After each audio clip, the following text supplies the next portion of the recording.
La France est veuve, annonçait le président Georges Pompidou en révélant la mort de Charles de Gaulle survenue le 9 novembre 1970.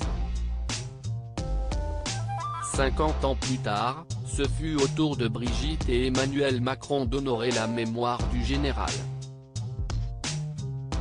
Un hommage placé sous le signe du coronavirus qui s'est donc déroulé sans public à Colombey les deux églises ce lundi 9 novembre, village de Haute-Marne où s'était réfugié l'ancien président de la République durant les derniers mois de sa vie.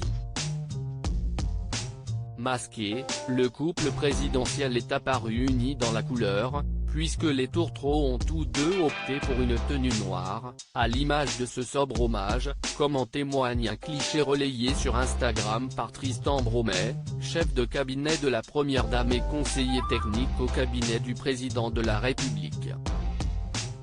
Pour le 50e anniversaire de la mort du général Charles de Gaulle, Brigitte et Emmanuel Macron se sont d'abord rendus à la Boisserie, la résidence familiale de l'homme politique devenue en partie un musée consacré à son parcours. Les locataires du 55 rue du Faubourg Saint-Honoré se sont ensuite recueillis sur la tombe blanche où le chef de la résistance repose, avant de se rendre devant la Croix de Lorraine pour une cérémonie militaire.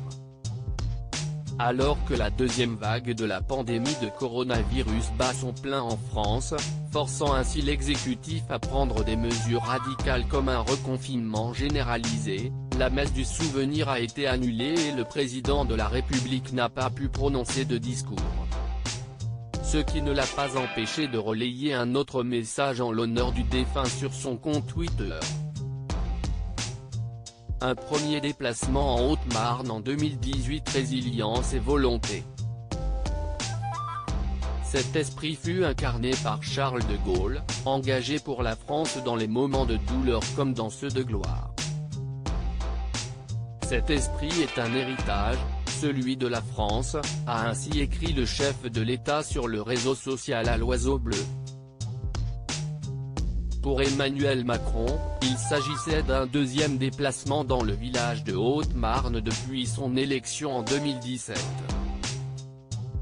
Il s'y était rendu une première fois au mois d'octobre 2018 pour lancer le 60e anniversaire de la Constitution française. Avant d'adresser une pensée émue pour le politicien, qui a succombé à une rupture d'anévrisme à l'âge de 79 ans, ce fut pour commémorer son appel à la résistance qu'il s'était déplacé jusqu'à Londres, au mois de juin 2020. Une journée organisée en plein déconfinement progressif symbolisant toutefois la relation franco-britannique, et durant laquelle le mari de Brigitte Macron retrouvait le prince Charles et Camilla Parker Bowles sur le perron de Clarence House.